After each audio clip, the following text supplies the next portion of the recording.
Bismillahirrahmanirrahim. Assalamualaikum warahmatullahi wabarakatuh.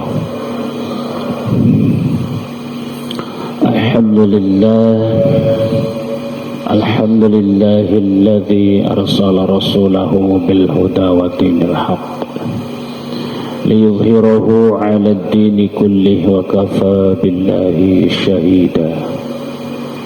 Asyhadu an la ilaha illallah wa asyhadu anna Muhammadan 'abduhu wa rasuluhu la nabiyya ba'dah.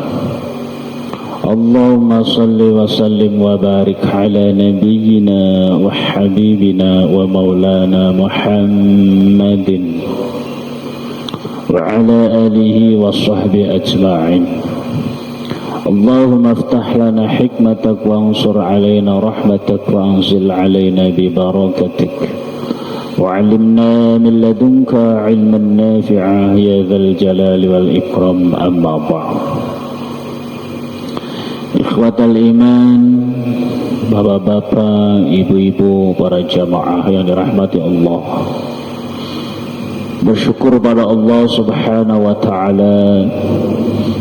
Pada malam hari ini Allah telah memberikan keluasan hati kepada kita, yasrah sadrahu anil Islam, sehingga hati kita bisa menerima terhadap apa yang telah dibebankan sebagai orang Islam. Yang kedua, tak lupa salawat dan salam, tak lupa senantiasa kita sampaikan kepada uswah kita Rasulullah sallallahu alaihi wasallam. Semoga Allah subhanahu wa ta'ala memberikan kecintaan kepada kita, anak istri kita cinta kepada baginda Rasulullah sallallahu alaihi wasallam. Maka dengan sebab cinta itulah ketika kita beribadah, ibadahnya terasa nikmat. Maka dengan cinta itu, seberat apapun beban yang dibebankan Allah kepada kita terasa ringan. Dengan cinta itu, ujian yang Allah timpakan kepada kita terasa ringan. Maka dengan cinta itu Rasulullah SAW kagum. Ajibtu min amril mu'min. Aku kagum dengan urusan orang-orang mukmin, kata Rasul. Rasulullah SAW sangat kagum dengan urusan orang-orang mukmin. Ketika orang mukmin itu ditimpakan sesuatu yang tidak menyenangkan, maka dia bersabar, penuh cinta kesabarannya itu. Ketika dia ditimpa dengan sesuatu yang menyenangkan, dia bersyukur. Ditimpa sesuatu yang tidak enak, sabar. Ditimpa sesuatu yang enak, bersyukur. Dan semuanya menjadi baik, karena semuanya itu didasari dengan cinta. Jamar mata Allah subhanahu wa ta'ala. Biasanya orang kalau sudah cinta itu yang berat jadi ringan, Pak. Maka cinta ini perlu dipupuk dalam sanubari kita, dalam setiap aktivitas ibadah kita. Harus penuh cinta. Merengkuh kebaikan harus dengan cinta, meninggalkan keburukan harus dengan cinta. Sebab dengan cinta itulah menjadikan kita ringan. Apapun beban yang Allah bebankan kepada kita, karena kita adalah taklif, dibebankan hukum Allah untuk kita jalankan. Maka menjalani hukum yang telah Allah bebankan kepada kita itu akan ringan, tidak berat, tidak berat. Oleh karena itu, jamar mata Allah subhanahu wa ta'ala, Cinta itu meliputi segala aspek menyangkut kepada diri kita. Jangan biarkan diri kita menzolimi diri kita sendiri, berarti tidak cinta. Jangan biarkan kebencian subur di hati kita, akan mematikan rasa cinta. Oleh karenanya, an Abi Hamzah Anas bin Malik radhiyallahu anhu, khadimur Rasulillah sallallahu alaihi wasallam, khadimir Rasulillah. Anas bin Malik adalah merupakan pembantu Rasulullah sallallahu alaihi wasallam. Anin Nabi sallallahu alaihi wasallam, dari Rasulullah sallallahu alaihi wasallam, qala, Rasul bersabda, la yu'minu ahadukum, la yu'minu, tidaklah kalian dikatakan orang yang beriman, hatta yuhibbu li akhihi, sampai mencintai saudara kalian, ma yuhibbu li nafsihi, sebagaimana mencintai diri kalian sendiri, kata Rasul. Betapa hebat cinta itu, Pak. Rasa cinta itu betapa mulianya, disejajarkan dengan iman kepada Allah. Mencintai saudara kita dengan keadaan apapun karena dasarnya cinta. Maka kita tidak memandang sisi buruknya karena dasarnya cinta. Sebab menyadari dengan cinta itulah yang buruk jadi kelihatan cakep. Kalau orang tidak penuh cinta, jangankan yang buruk, cakepnya pun dianggapnya buruk. Maka betapa penting cinta itu. Rasulullah SAW sampai menyamakan derajat cinta itu seperti beriman kepada Allah.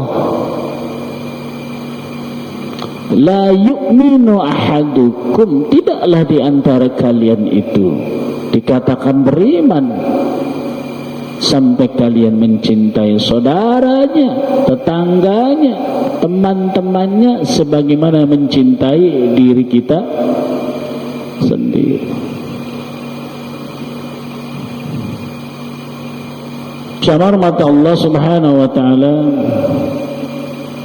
maka jangan sampai bapak ini keluar masuk masjid pagi, petang, sore, tapi nggak akur sama tetangga. Jangan sampai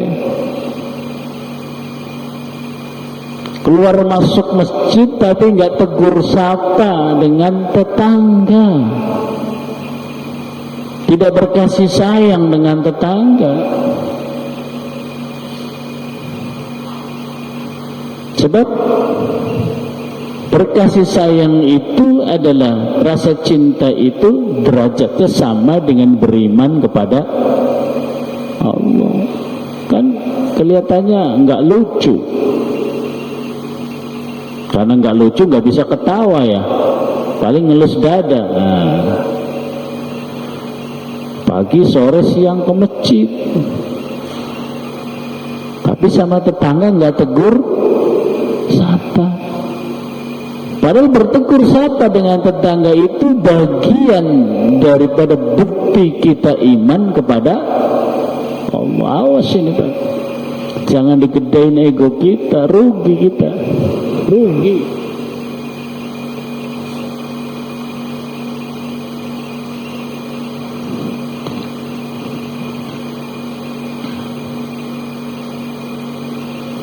Jangan biarkan hawa nafsu kita itu membakar semua amal-amal baik kita. Hawa nafsu itu seperti listrik, maka harus ada saklar. Seperti api, harus pakai kompor, diatur.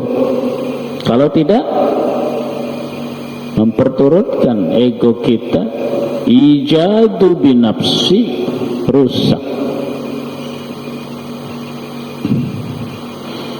Maka orang yang memandang sesama makhluk dengan penuh cinta itu tidak melihat cacatnya. Dengan tidak melihat cacatnya karena meyakini semua adalah merupakan kehendak Allah Subhanahu wa ta'ala.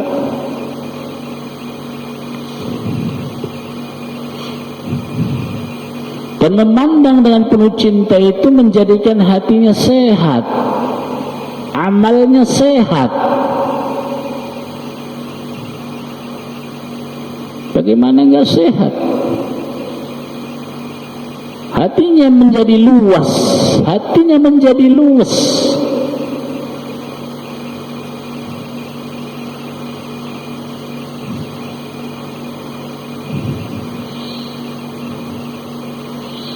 Syamar mata Allah Subhanahu wa ta'ala. Melihat orang bodoh, kita lihat dengan penuh cinta.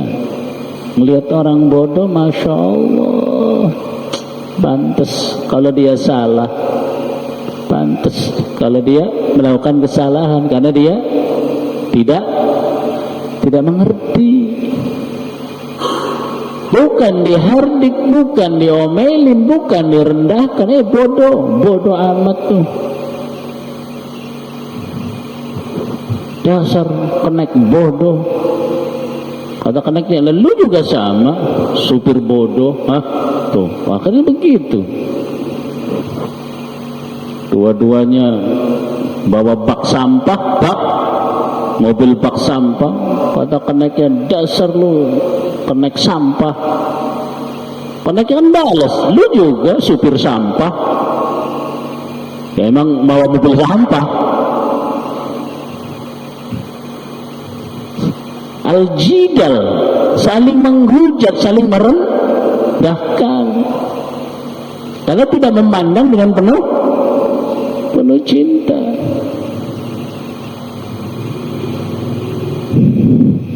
Ada Pak begitu ya, kenek ngomelin, supir ngomelin kenek. Yang repot kalau supir bawa tinja ya, supir bawa tinja itu mobil. Apa itu? Dasar kenek. Kan keneknya balas, lu juga supir. Tuh. Kan nggak ada. Iya nggak ada. Akhirnya dua-duanya. Lu juga sama supir, kata keneknya memang bawa tinja. Ya. Pandang dengan sisi cinta. Kalau salah jangan dihujat. Dia karena tidak mengerti. Diajarkan, dicontohkan, diberi keteladanan kepadanya, biar dia mengerti. Indah kan Pak kalau memandang seperti itu dengan penuh cinta, memandang orang bodoh dengan penuh cinta, memandang orang maksiat dengan penuh cinta. Maksiatnya kita benci, orangnya jangan. Kalau orangnya dijauh dibenci terus bagaimana? Jangan main sama dia, dia ahli neraka tuh. Ntar kamu ke bawah-bawah lagi. Jangan. Ya jangan begitu juga. Dia sekarang maksiat, boleh jadi ntar Allah tutup usia dalam keadaan husnul khotimah.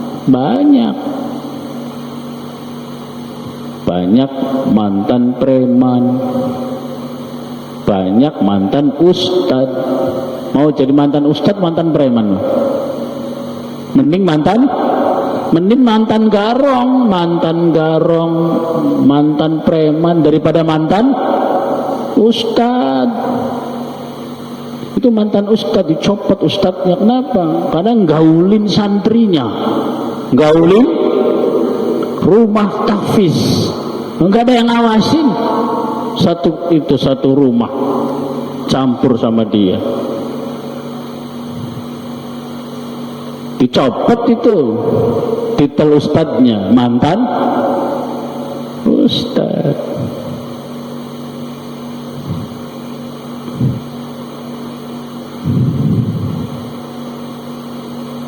Boleh jadi orang kelihatannya itu selalu bermaksiat, siang dan malam melakukan amalan ahli neraka, seolah-olah neraka dengan dirinya dekat hanya sejengkal. Faisbiqu fihi, tapi ketika kehendak Allah, Allah palingkan dari maksiat itu ketika akhir hidup hayatnya. Dia beramal dengan melakukan amal ahli surga, Allah ridho masuk ke dalam surga, Pak. Nah, pandang dengan penuh cinta, doakan. Kita kalau naik mobil, naik motor, ya Allah muliakan semua orang, ya Allah muliakan semua orang ini di hadapan saya, ya Allah. Al-Fatihah. A'udzubillahi minasyaitonirrajim. Pernah begitu enggak, Pak? Naik motor itu loh, di tengah-tengah di naik motor, ya Allah muliakan semua orang ini, ya Allah muliakan semua. Al-Fatihah.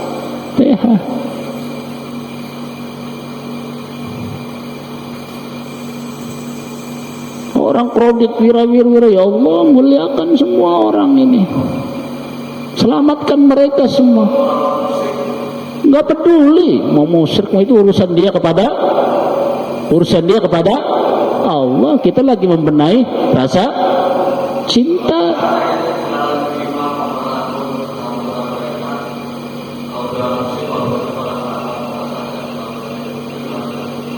Iya, kita memandang dengan penuh kemuliaan pada semua makhluk Allah. Yang jadi dia musyrik siapa? Yang menghendaki dia musyrik siapa, Pak? Allah bukan. Hakikatnya dia orang musyrik adalah kehendak Allah. Hakikatnya orang itu beriman juga karena kehendak Allah. Tuh. Maka doain aja terus, ya Allah yang musyrik semoga diluruskan akidahnya. Tuh. Mau orang Kristen, mau orang nggak sholat di tengah-tengah jalan, ya Allah muliakan semua. Kalau dia orang nggak sholat, urusan dia kepada Allah. Al-Fatihah. Lembut hatinya, Pak.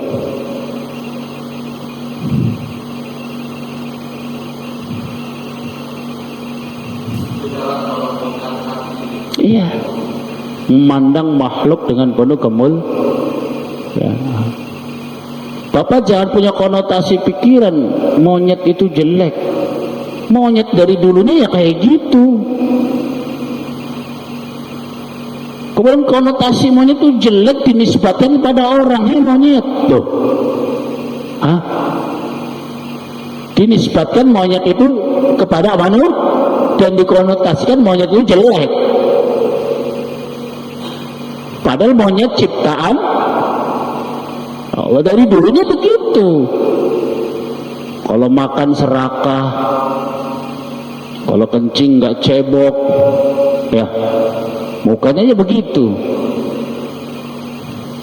Jadi memang ciptaan Allah memang begitu dari dulu. Kemudian kita analogikan dengan jelek.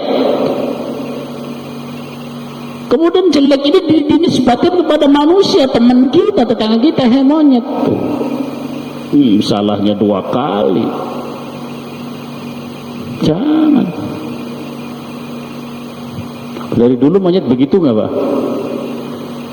Kenapa dinisbatkan jelek? Apa kok dianalogikan jelek sehingga dinisbatkan kepada orang sebagai bentuk penghinaan?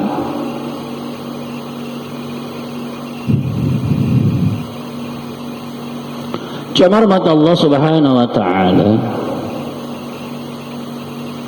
melihat orang pintar, pandai, cendekiawan, kita pandang dengan penuh cinta, sama.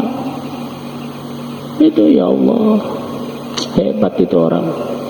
Beramal dengan ilmu. Kalau saya beramal katanya, dia dengan ilmu beramal, gak bakalan tertolak amalan dengan ilmu. Ilmu yang menjadikan orang itu diangkat derajatnya oleh Allah Subhanahu wa ta'ala. Ilmu yang menjadikan dirinya bernilai seperti berlian. Berlian dimasukkan kemana saja tetap berlian. Masukin comberan diangkat, berubah enggak? Dimasukin ke septic tank, berlian diangkat, berubah enggak? Enggak, hebat itu orang. Karena dia berilmu, ruhaninya hidup seperti ikan di laut.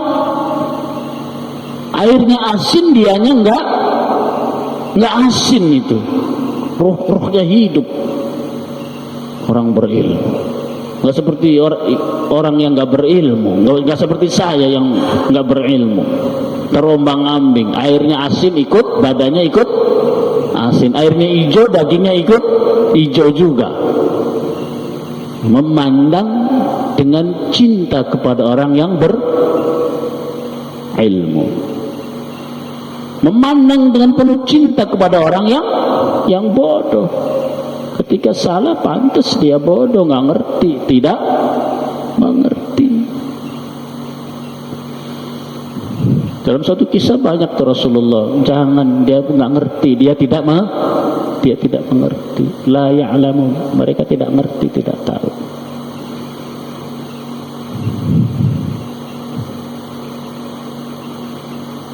Jamaah rahmat Allah Subhanahu wa ta'ala, melihat orang miskin pandang dengan penuh cinta, bukan sebelah mata. Keren. Kita kadang mandang orang miskin dengan sebelah mata, tidak dengan penuh cinta.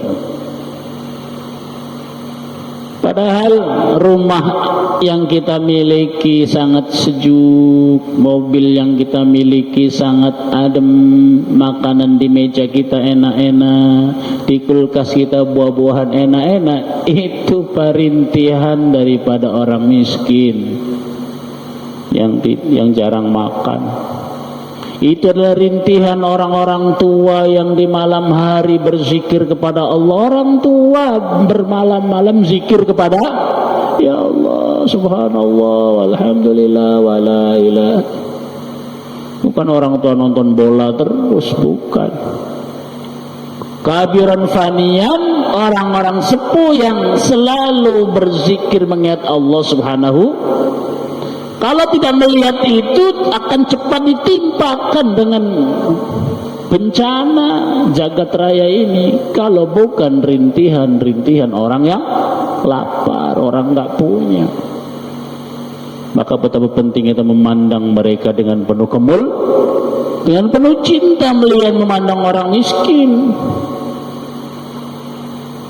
Ya Allah, orang miskin masuk surganya lebih cepat daripada orang kaya. Sampai 5.000 tahun selisihnya orang kaya dengan orang miskin. Cepetan orang miskin masuk surganya, enggak ditanya bagaimana pabrikmu, bagaimana pajakmu, bagaimana karyawanmu, bagaimana bon-bonmu. Ditanya enggak, Pak? Bagaimana polusi yang kau timbulkan dari pabrikmu, pencemaran yang kau timbulkan? Ditanya enggak? Bagaimana kerusakan hutan akibat pabrikmu? Bagaimana banjir-banjir akibat perusahaanmu? Ditanya begitu orang miskin? Ya enggak, orang enggak punya apa-apa, pabrik enggak punya, pabrik enggak. Orang kaya ditanya semua.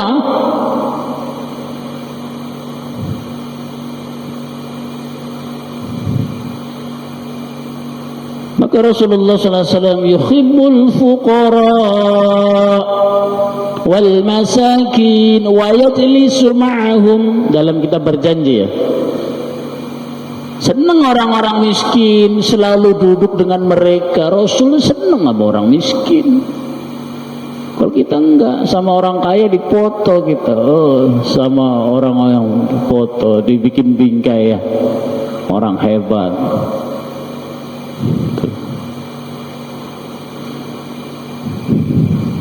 krak.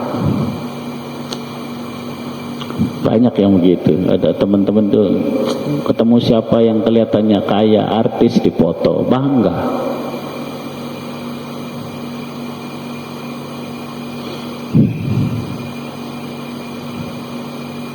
Orang miskin dengan Rasulullah seperti dua jari, dekat seperti dua jari.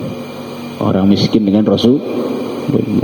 Ya Allah, bagaimana caranya biar saya dekat dengan Rasul? Miskin, ya miskin. Maka pandang orang miskin dengan penuh cinta. Jangan direndahkan, jangan dihina. Jangan sinis ketika datang. Wah, ini ya mah jangan-jangan nih mau pinjam duit. Belum apa-apa sudah dikirain mau pinjam duit. Mentang-mentang dia enggak punya. Kalau miskin teman pada jauh, saudara pada ada begitu ya. Kalau miskin saudara pada jauh, teman pada jauh. Kalau banyak duit yang jauh pada, karena nggak pandang dengan cinta, Pak, ilmunya nggak nyampe ke sono. Maka pentingnya kita hatta yuhibbul akhi wa yuhibbu li nafsi, seperti mencintai diri kita.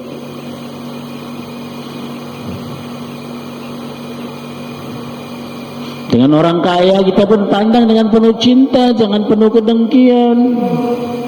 Oh, dia mah pantas kaya, dukunnya banyak. Ada di Gunung Kawi, ada di Gunung Gundul, ada di Plangon. Tahu Plangon? Tempatnya Plangon, tempatnya monyet. Di atas Gunung Plangon ada tempat pemuja. Yang mau jadi monyet, yang anaknya buat ganjal monyet, jadi monyet. Tuh, na'udzubillah, menjadi budak syaitan. Na'udzubillah. Ada orang kaya, mantas dia mah, dukunnya banyak. Ya jangan begitu juga, nggak boleh. Korupsi kali nggak boleh. Pandang orang kaya dengan berprasangka baik. Ya Allah, hebat orang kaya. Orang kaya itu hebat, aku bersedekah. Orang kaya bersedekah, aku tidak bisa. Aku sholat, orang kaya sholat. Aku yang miskin puasa, orang kaya puasa. Tapi orang kaya bisa bersedekah dengan harta yang terbaik yang mereka miliki. Sementara aku tidak bisa bersedekah dengan harta yang terbaik karena aku tidak punya. Kalah nggak kita, Pak? Yang miskin kalah. Orang miskin amalnya kalah dengan orang kaya tuh. Orang kaya sholat, kita yang miskin sholat. Orang kaya puasa, yang miskin. Tapi orang kaya bisa bersedekah dan harta yang terbaik yang mereka miliki. Kita nggak punya. Orang kaya bisa kurban limosin yang harganya 80 juta. Kita korban perasaan doang itu. Hebat itu orang kaya.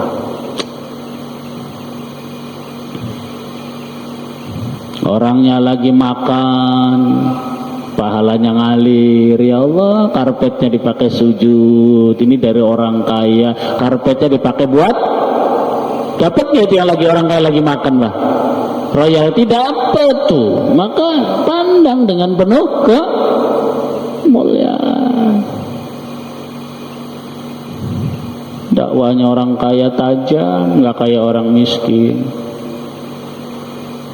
Orang kaya kalau dakwah tajam, nggak seperti ustadz. Ustadz itu dakwanya kurang tajam. Pak, lapar, sabar. Innallaha ma'as-sabirin. Ya. Pak, lapar, sabar. Sesungguhnya Allah beserta orang-orang yang sabar. Pak, lapar, sabar. Isbiru wasobiru, kuatkan kesabaranmu. Pak, lapar, sabar. Ini tampol lah itu ustadznya. Dia lapar, kok didalilin mulu. Lapar dipakai dalil, kenyang nggak? Lapar pakai dalil.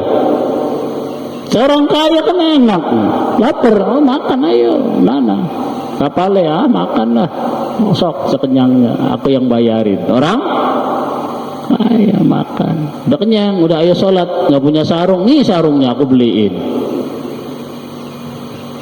Nggak punya baju, nih dibeliin bajunya, duitnya. Kira-kira mau sholat nggak? Ya mau sholat.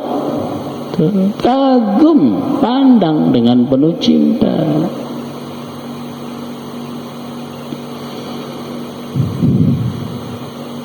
Camar pada Allah Subhanahu wa ta'ala,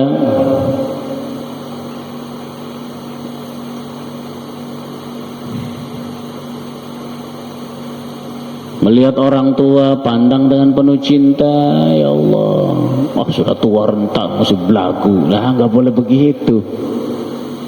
Udah tua renta masih, ya nggak boleh.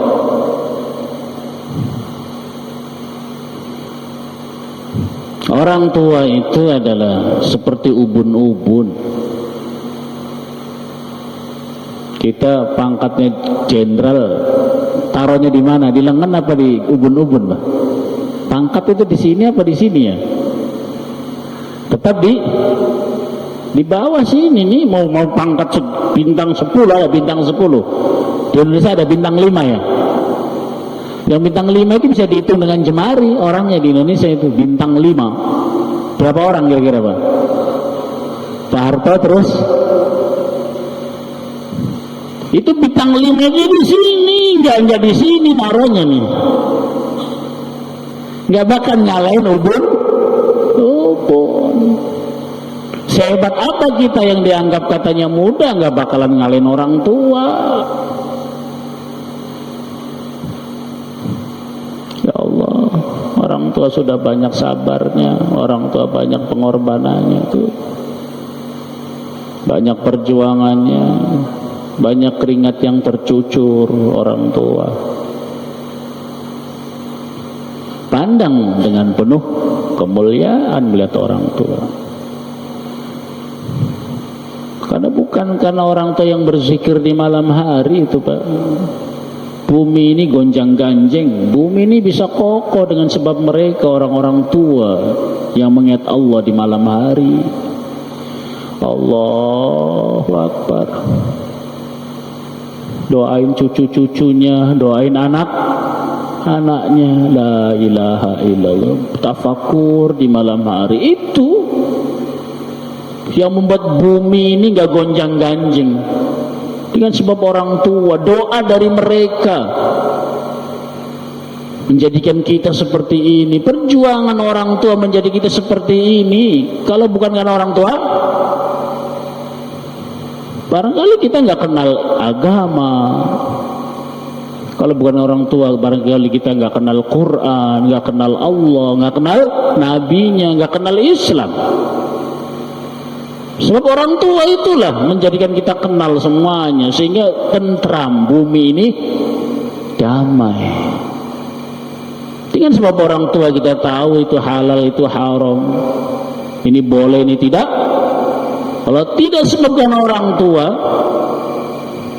jasa orang tua, kita disekolahkan, dididik, dititipkan di pesantren, orang tua, Pak ya. Sehingga orang tua itu menjadi pasaknya bumi. Wal jibala autada, di samping gunung sebagai pasak bumi, orang tua pun sebagai pasak. Maka bahasa saya itu sering, saya kalau ngobrol sama orang tua di masjid itu, alhamdulillah Bapak masih rajin ke masjid, sudah tua. Bapak ini seperti patok. Bahasa Quran namanya autad, apa? Pasak ya. Kalau bahasa kita patok, tahu patok Pak ya? Patok itu tancap, cep. Terus kambingnya diikatnya di mana Pak? Dipatok enggak? Kambing cek dipatok. Kambing ikat jadi nggak kemana-mana, nggak merusak karena ada pasak. Itu orang tua. Bersyukur kalau di masjid-masjid masih banyak orang-orang tua seperti patok.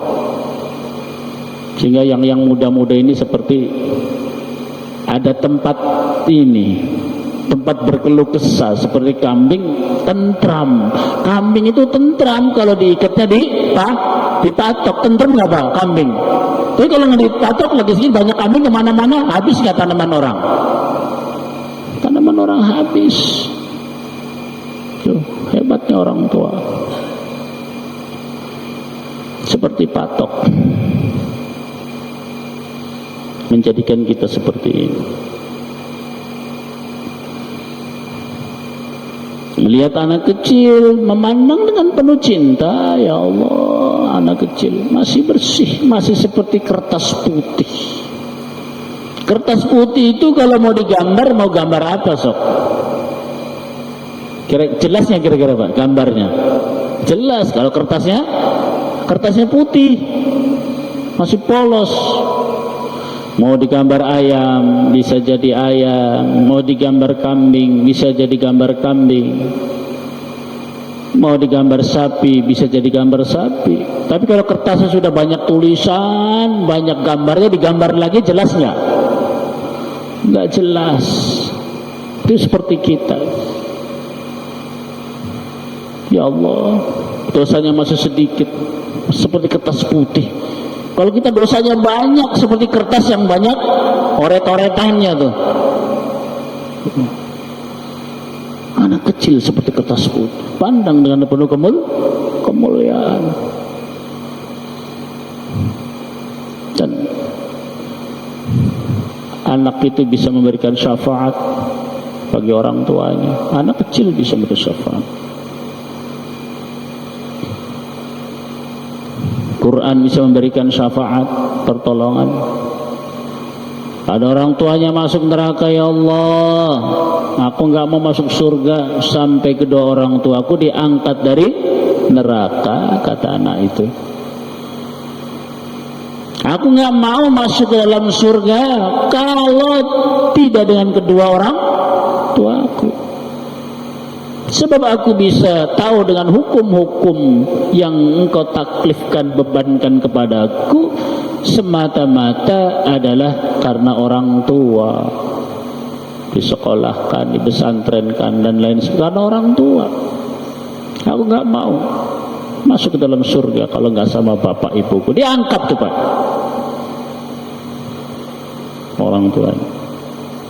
Bisa memberikan syafaat, bacaan Quran bisa memberikan syafaat. Tapi syafaat yang besar adalah syafaat Rasulullah. Disebut syafaatul uzma. Rasul itu syafaatul uzma.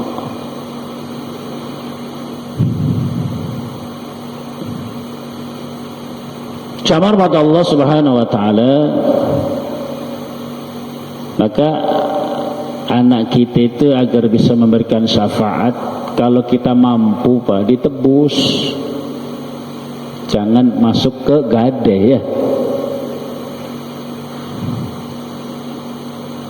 Kalau kita pengen pakai gelang emas, gelangnya masih di pegadaian, bisa dipakai nggak? Nggak bisa. Kalau kita mampu ditebus emas itu, biar kita bisa, istri kita bisa pakai.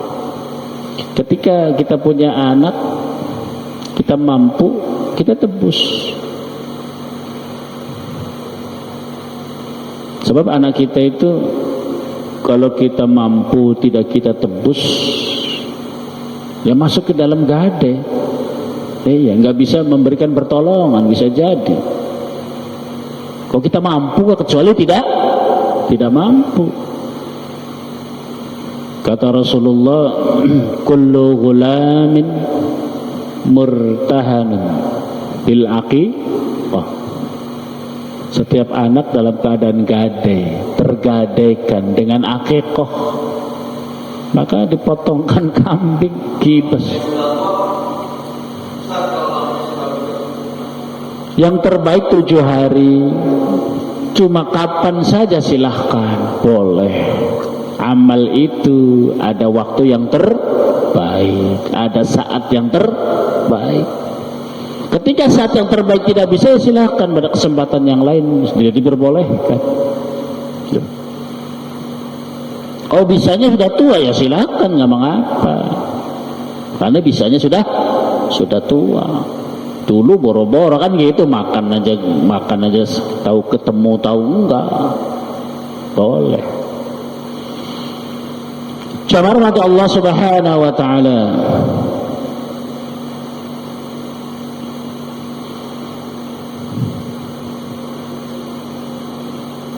Kata Rasulullah sallallahu alaihi wasallam, katabal ihsan ala kulli syai'in, hendaklah engkau selalu berbuat baik kepada makhluk apa saja, termasuk ketika menyembelih, sembelih dengan cara yang baik.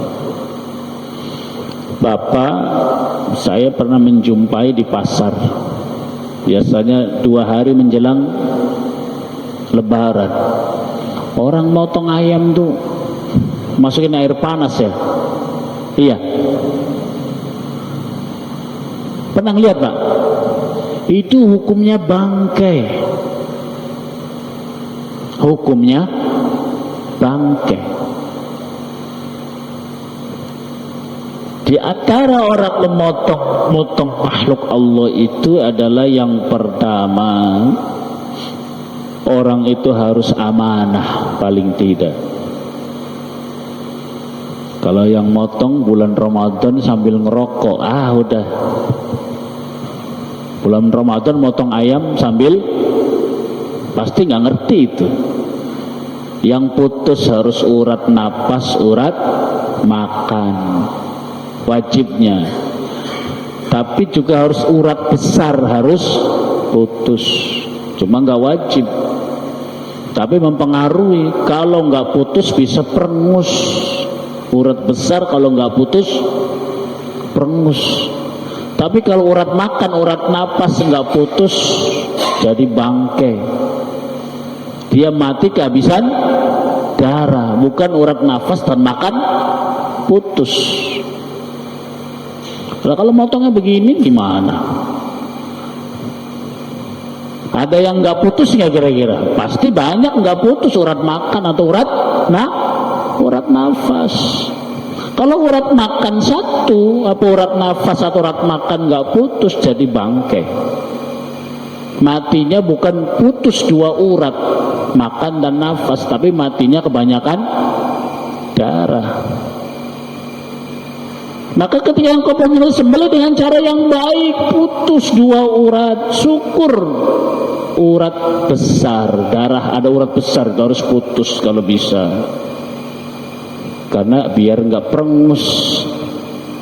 Udah gitu tidak boleh orang motong itu kemudian ketika kita motong ayamnya kemudian masuk ke dalam got, mati di got, hukumnya bangkai. Apalagi matinya di air panas ya, biar cepat digiling bulunya, masih klejet-klejet dimasukin di air panas. Tuh kalau yang ngerti nggak mau makan karena hukumnya bangkai. Dan kalau yang tukang ayam itu ngerti nggak bakalan melakukan hal itu, dimasukkan ke dalam air, ntar kalau sudah mati kita lihat air panas, matinya karena kena air, bukan karena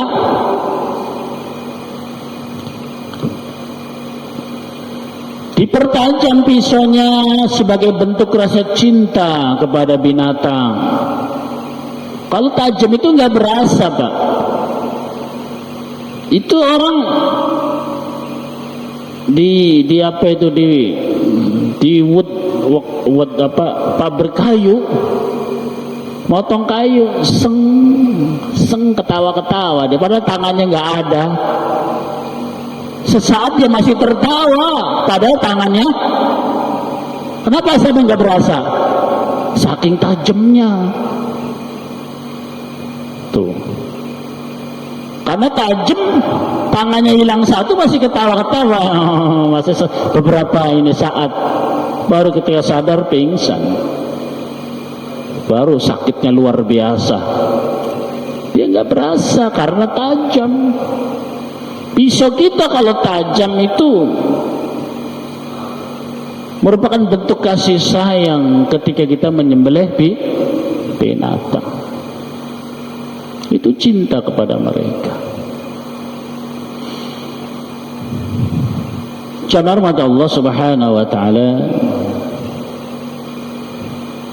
idza qataltum, kalau kau membunuh, bunuh dengan cara yang baik. Enggak boleh kita ya, orang menghina aja enggak boleh, apalagi membunuh. Yang boleh membunuh itu hanya al-gojo. Al-gojo yang sudah diambil sumpahnya. Yang boleh dibunuh itu adalah orang yang hukumannya sudah ingkrah, dieksekusi, sudah ingkrah kasus hukumnya, harus itu yang kalau selain itu nggak boleh dengan sengaja, kecuali tidak sengaja.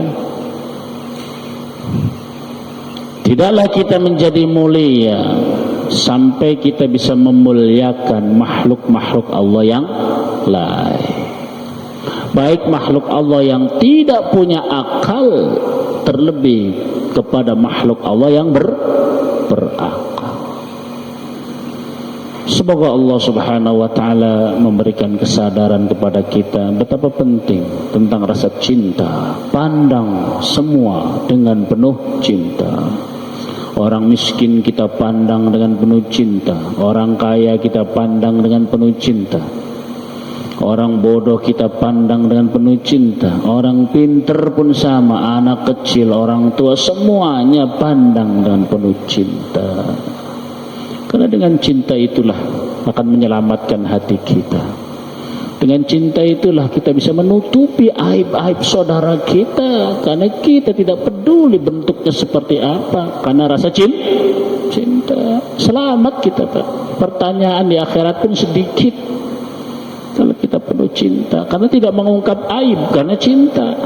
Kalau cinta nggak peduli bentuknya kayak apa, karena cinta. Baik, demikian dapat kita sampaikan. Sebelah kitabnya bukan ini, saya ketinggalan. Ya, nah saya ulang apa? Ada yang tanyakan Pak?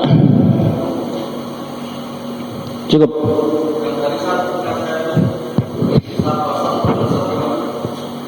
Ya, tadi ada anak kecil ya, terus mundur. Asal tidak menginjak sutroh apa batas ini, tidak mengapa. Iya. Yang tidak boleh ketika kita di area orang tempat sujud, itu tidak boleh. Maka pentingnya sutroh, pembatas ya, pembatas. Maka saya bawa ini manfaatnya banyak nih Pak. Pertama buat ini biar nggak hitam, saya nggak mau dikatakan banyak sujud sampai, jangan, dihindari. Kita tidak mau dapat penilaian dari makhluk. Iya, bukan ini bekas orang ibadah, tapi bukan ini.